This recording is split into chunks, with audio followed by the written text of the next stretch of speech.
네.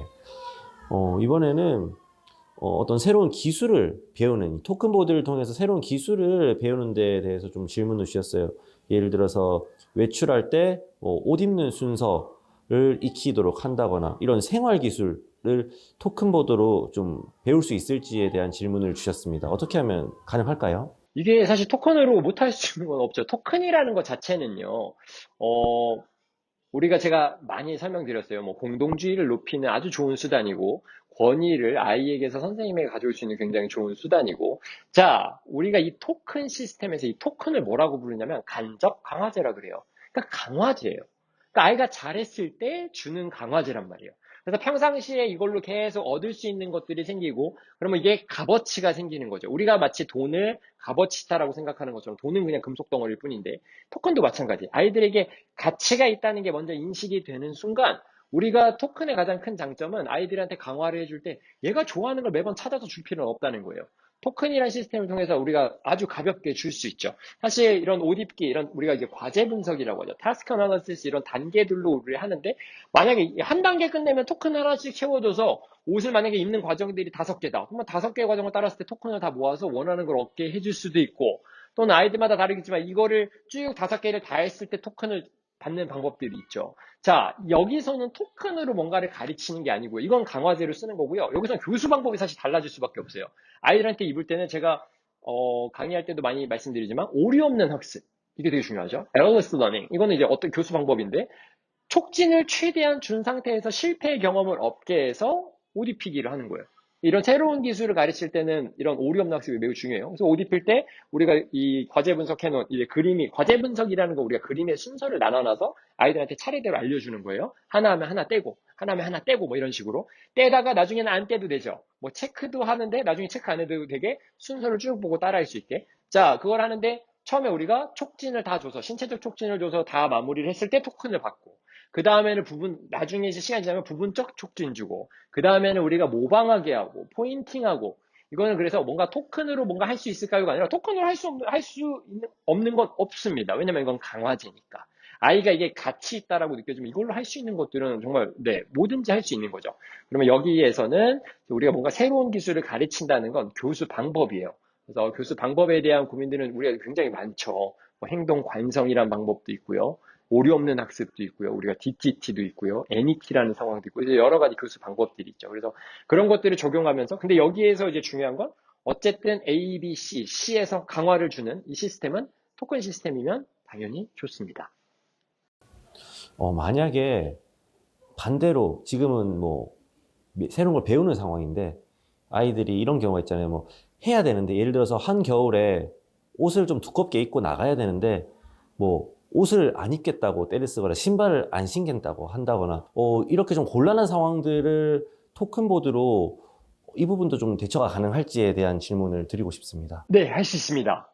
제가 이렇게 보통 하기 싫어하는 행동, 우리가 꼭 해야 되는데, 실제로 우리가 그런 아이들을 저도 이제 많이 가르쳐 봤고, 자, 애들 중에 이제 지금은 코로나 시대가 끝났으니까 우리가 이제 마스크를 씌울 일이 별로 없지만, 뭔가 마스크를 씌운다든지, 모자를 써야 된다든지, 뭐 이런 상황들이 있는데 애들이 싫어하죠. 만약에 토큰보드를 우리가 평상시에 활용하고 있다고 생각하면은, 어떻게든 제가 요거에 대한 강의를 한번 한 적이 있어요. 아이가 싫어하는 거를 우리가 어떻게 해서든 하게 해준 다음에 없애는 걸 엄마가 없앤다. 선생님이 없앤대요. 자, 모자를 씌우는 데 있어서 모자를 씌우고 하나, 둘, 셋 하고 그냥 벗겨버리는 거예요, 선생님이. 자, 이렇게 벗겨놓고 토큰을 줘요. 잘했어. 아이 입장에서는요, 이 하고 그냥 선생님이 그냥 못하게 해갖고 안 벗은 것 뿐인데 토큰을 받는 거예요. 자, 선생님 이거는 5초 셀 거야. 물론 손은 못 벗게 하고 하나, 둘, 셋, 넷, 다섯, 5초 났어서 또 토큰 받는 거예요.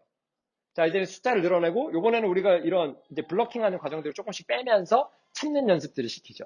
그리고 10초, 15초 뭐 이런 시간을 늘리면서 토큰으로 계속 강화를 해주고, 자, 여기서 가장 중요한 거는 아이는 강화를 받으려면은 어쨌든 이거를 우리가 선생님이 벗겨줘야 돼요. 어른이. 제가 이게 아주 큰 차이가 있다 그랬어요. 아이가 벗으면요, 아이는 탈출에 성공한 거예요.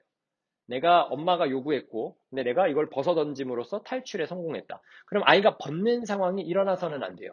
그래서 그걸 벗겨주는 건 부모님의 몫이어야 돼요. 하나, 둘, 셋 하고 그냥 벗겨버리는 거예요. 아이들도 이런 경험을 해본 적은 별로 없을 거예요. 왜냐면 보통 내가 벗었지. 내가 싫다고 떼쓰다가 했으니까. 자, 그러니까 이런 식으로 강화를 받았죠. 계속 탈출을 했으니까 아이는 떼쓰는 행동이 계속 나타나는 거예요. 이런 상황에서. 자, 그래서 부모님에 의해서 이게 벗겨졌을 땐 상황이 달라요. 그러면 아이들은 어떻게 생각하냐면, 아, 그냥 엄마 말을 들으니까 엄마가 뺏겨주네. 그 엄마의 지시사항을 따랐더니 강화를 받았네로 인식이 되는 거예요. 그걸 거기다 토큰 강화까지 해주고, 야, 나는 한 게 없는데 토큰까지 받고 있어요. 이거 제가 행동이 일어나지 않으면 강화는 우리 그거 얘기 많이 했었죠. DRO.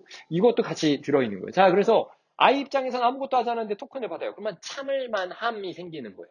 그래서 실제로 이제 우리 뭐 조교실 다니는 어머님들도 당연히 경험이 있고, 제가 그런 아이들 이제 모자를 쓴다든지 옷을 입는다든지 신발을 신다 이런 연습 실제로 많이 시켰어요. 이게 생각보다 오래 걸리지가 않아요. 보통 한두 세션이면 애들이 다 할 수 있습니다. 마스크 쓴다든지 모자 쓴다든지 옷을 입는다든지. 그래서 이 활용에 있어서는 당연히 이제 토큰이라는 시스템이 이제 갖춰져야지 우리가 해볼 수 있는 거고요. 그래서 일단은 하게 한다. 그리고 부모님에 의해서 우리가 그게 제거된다. 그리고 토큰을 받는다. 이렇게 활용하시면 될 것 같습니다. 뭐 만약에 예를 들어서 모자를 쓴다라고 하면은 그러면 처음에는 뭐 5초 연습하고 10초 연습하고 3초 연습하고 1분 연습하고 뭐 이렇게 하다 보면 이제 아이들이 계속 1분 동안 이렇게 기다려야 되고 이렇게 기다리는 게 조금 어렵지 않을까라는 그러니까 생각이 들 수도 있어요. 기다린다기보다는 모자를 쓰고 우리 그러면서 이제 활동 전환을 하죠. 1분이라는 시간까지는 갈 필요 없어요. 1분 시간이가 기다리는 거는 아무것도 안 하고 1분 기다리는 거 굉장히 괴로운 시간이에요. 거기다 모자까지 쓰고 이건 최악이죠. 그러면은 처음에는 우리가 숫자를 셀 수 있는 간단한 시간 한 10초 정도 되는 거예요. 그 이후에는 우리가 자 모자 쓰고 이거 한 번 더 해볼 거야. 자 이번엔 뭐 할 거냐면 선생님이랑 색칠할 거야. 아 이거 만약 색칠 좋아하면 우리가 색칠 한번 할 거야. 자 색칠. 처음에는 간단하게 끝낼 수 있죠. 색칠하고 좋아서 끝! 모자 벗기고 토큰 받는 거야. 그러니까 뭔가의 활동이 이루어져야겠는데 아이가 좋아하는 활동이면 더 좋겠죠. 아이가 좋아하는 거를 하는 시간 동안 우리 시간을 번 거예요. 그럼 아이가 어떻게 되냐면 아 굳이 모자를 썼는데 불편하지 않네? 우리는 그걸 인식시켜주기 위함이에요. 그래서 뭔가 1분을 기다리고 5분을 기다리고 이거는 그렇게 지루한 학습은 절대 해서는 안 되죠. 그래서 당연히 아이가 좋아하는 활동으로 우리가 시간을 늘려주는 게 중요하겠다. 네.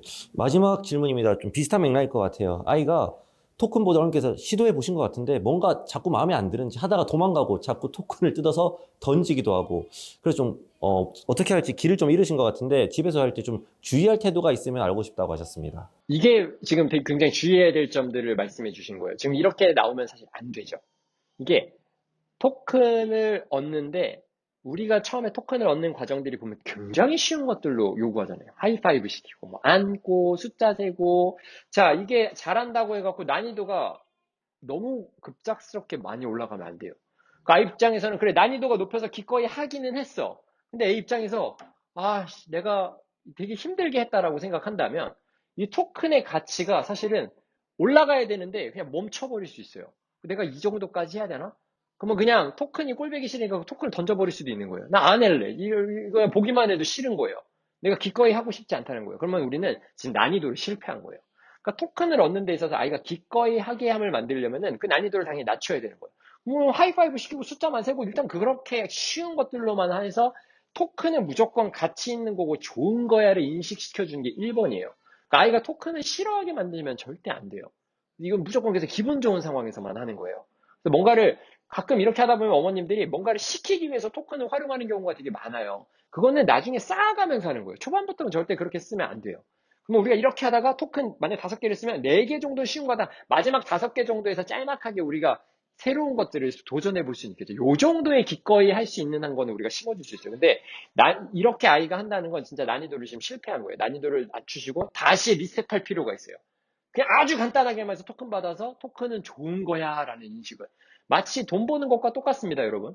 100만 원을 우리가 주는데 내가 그냥 쓰레기를 그냥 몇 개 주워서 100만 원을 받는 것과 내가 일주일 동안 밤새 가면서 일을 하고 100만 원 받는 거. 값어치가 다른 거예요. 난이도가 다르기 때문에. 아이들도 똑같아요. 그냥 간단한 활동으로도 충분히 값어치 있게 토큰을 얻는 과정들이 먼저 쌓여야 그게 이제 누적되면서 우리가 그 힘을 키워줄 수 있는 거예요. 그리고 제가 토큰 쓸 때 유의점 항상 말하는 거 절대 반응 대가 쓰지 말자. 그러니까 아이가 잘못했을 때 토큰을 뗀다던가 때려고 협박하는 행동은 절대 일어나서는 안 된다. 제가 이거 강조드렸어요. 이런 작업들이 있었으면 애들이 토큰에 대한 불신이 생기기 시작해요. 똑같이 토큰을 집어던지기 시작하고 자 이러려면 어떻게 되면 토큰 뗄 거야 버릴 거야가 아니고 그냥 토큰을 안 주면 됩니다. 그걸 그냥 쓰지 마세요. 애가 말 안 들으면 그냥 그건 토큰을 안 쓰면 돼요. 협박할 필요도 없고 보여줄 필요도 없어요. 근데 다시 이렇게 어떻게든 엄마가 중재해서 애가 돌아왔다. 그때는 다시 토큰 가져서 다시 말 잘 듣네. 엄마가 지금 보너스로 토큰 하나 줄게. 이거예요. 그러니까 토큰은 주기만 해야 돼요. 절대 뺏거나 이걸 원래 반응 대가라고 한다 그랬어요. 반응 대가가 절대 쓰여져서는 안 된다. 그것만 좀 주의하시면 될 것 같습니다.